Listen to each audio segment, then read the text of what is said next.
Prague, May 27, 1942, a city under the boot heel of the Third Reich. Silence hangs like fog. Patrols watch every street. Outside Kablisky, at a sharp curve in the road, two men wait. In the back of an open-top Mercedes sits the man many believed would one day rule Nazi Germany, Reinhard Heydrich, chief of the RSHA, architect of the final solution, terror made flesh. But today he is simply a target.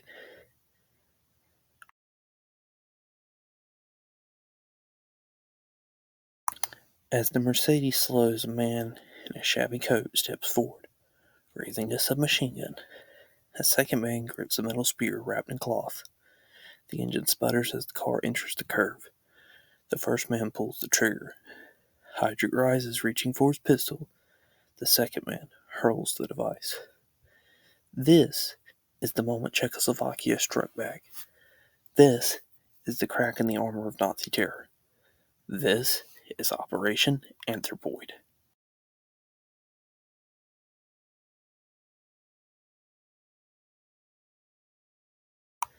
To understand the mission, you must understand the man who inspired it. Reinhard Tristan Eugene Heydrich. He was born into music. His father was a composer, his mother a pianist. But the child prodigy became something much darker. Expelled from the Navy, humiliated, he turned that resentment into a blade and found a place in Himmler's SS. Heydrich's mind was frighteningly quick. His memory almost photographic. As head of the Reich Main Security Office, he commanded the Gestapo, the SD, the criminal police, an intelligence network stretching from Oslo to Athens. He interrogated opponents with cold detachment, designed a framework of genocide. He chaired the Wannsee Conference, but it was in Prague where he became more than a bureaucrat. He became a tyrant. Sent to Bohemia and Moravia in 1941 to crush resistance, he instituted immediate executions for sabotage, mass arrests, curfew, deportations, and economic exploitation. And it worked. Resistance evaporated, and fear became currency. The people called him the Butcher of Prague. Hitler called him the man with the iron heart. And the Allies called him the most dangerous man in Europe.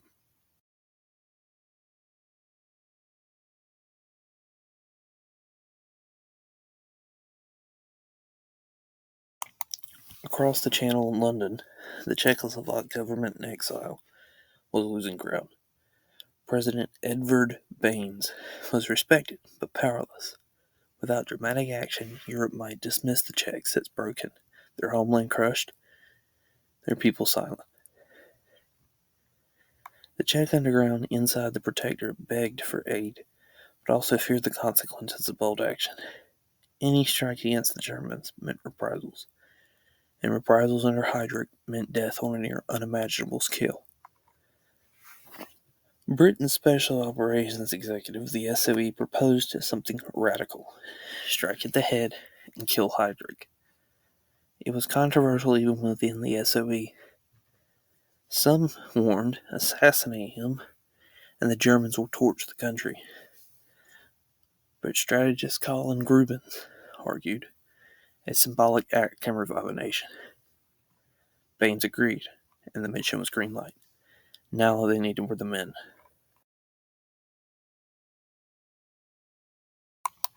The SOE selected two young paratroopers, Joseph Glabic, Slavic, tough, calm, and a former NZO of the Czechoslovakian army, and Jan Kubis, Czech, loyal, determined, and deadly accurate with hand grenades. They trained in Scotland for months. Explosives, sabotage, marksmanship, hand-to-hand combat, urban assassination tactics, jump drills in the icy wind, the physical conditioning of rain, mud, and snow. But more than anything, they prepared mentally. They knew the Nazis would not simply hunt them. They would punish villagers, families, and children.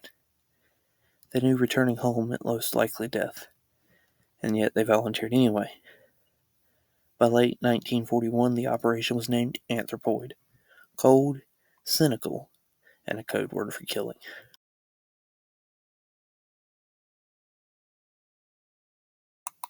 December 28th, 1941.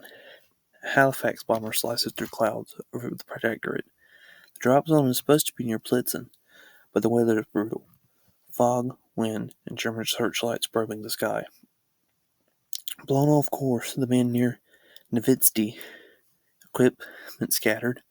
One radio is ruined, but they're alive. They bury their parachutes, gather what gear survived, and begin the long freezing march towards Prague. For weeks they move under the cover of darkness, trusting strangers, dodging patrols.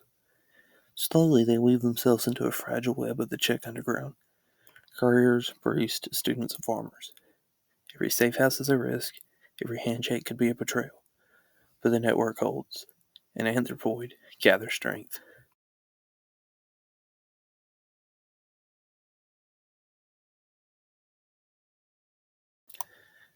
The paratroopers scout Heydrich's daily routes.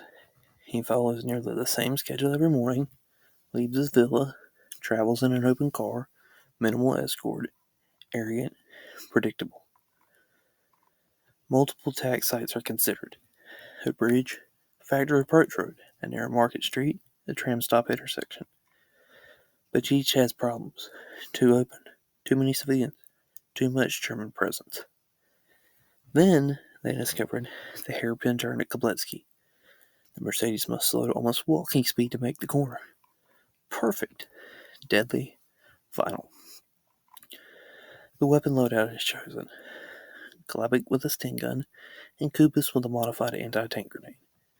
A small escape team in nearby positions. The plan is simple. Brutally simple. Step in front of the car, shoot Heydrich, finish whatever survives.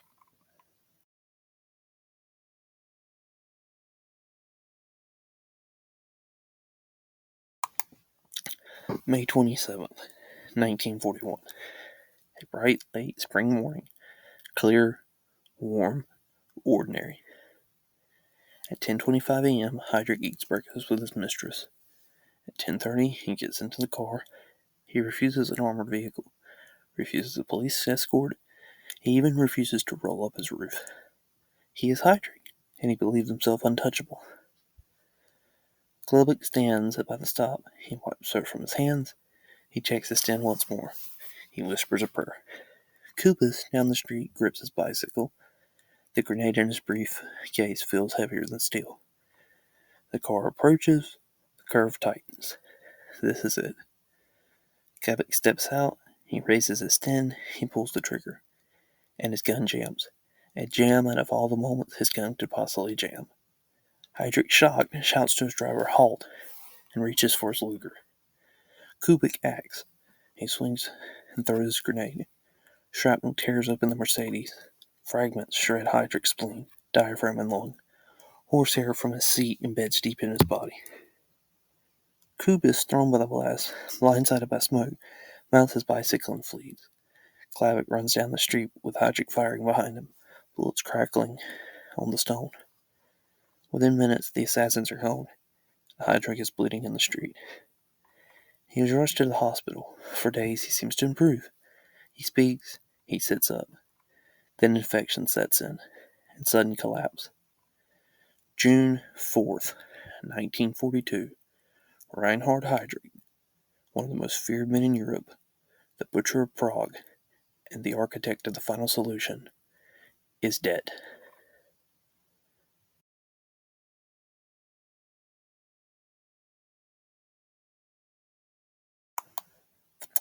The Nazis' response is immediate and merciless following Heydrich's assassination. Hitler orders mass reprisals. Himmler orders every resource deployed. The Gestapo launches the largest manhunt in the Protectorate's history. The underground is smashed, thousands arrested, hundreds executed, nightly raids, curfews, beatings, and hostages shot. Still no sign of the paratroopers. Even under torture, the Czech resistance refuses to talk. But terror has momentum, and momentum finds a crack. Enter Karl Kruda. Cruda is a paratrooper from another mission, terrified, hiding alone. He sees the Gestapo's notices, the threat of reprisals, and the reward money.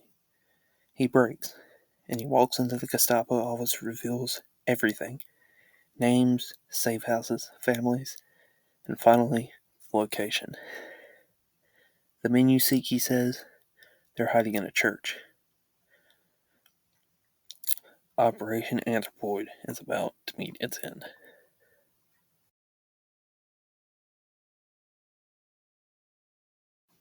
June 18th, 1942. The Church of Saints Cyril and Methodius. At dawn, 700 German troops surround it. Inside are just 7 men: Glubik, Kubis, Uplica, Valik, Bublik, Sardik, and Herbie. All heavily armed, all prepared to die. The Germans attack first. Gunfire erupts through the stained glass windows of the church. The choir loft becomes a battlefield. Grenades explode against stone arches. The defenders fight fiercely, killing dozens, and the battle lasts for hours. Dust clouds the sanctuary. Smoke fills the nave. Civilians hide in neighboring buildings praying. Eventually, the loft defenders fall, killed or forced to take their own lives. The fight moves to the crypt. The Germans pump water into the chamber. They fire through holes in the floor. They toss hand grenades down the stairwell. But Glebik and the others refuse to surrender. They hold the crypt for nearly 3 hours. 7 men against hundreds. When their ammunition runs out, they make their final choice. None of them are captured alive.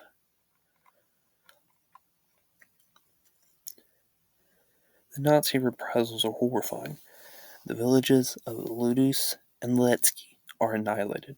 Men shot, women deported, children murdered or stolen for Germanization. But internationally, something shifts.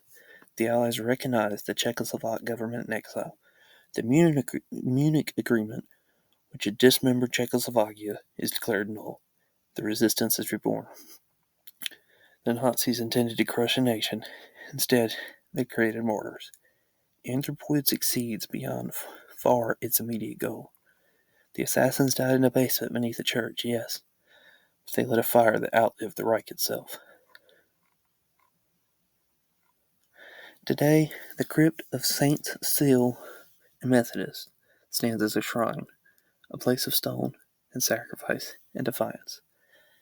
The men of Operation Anthropoid showed that courage can strike deeper than fear, and even in the darkest moment of occupation, resistance is never truly dead. Thanks for listening.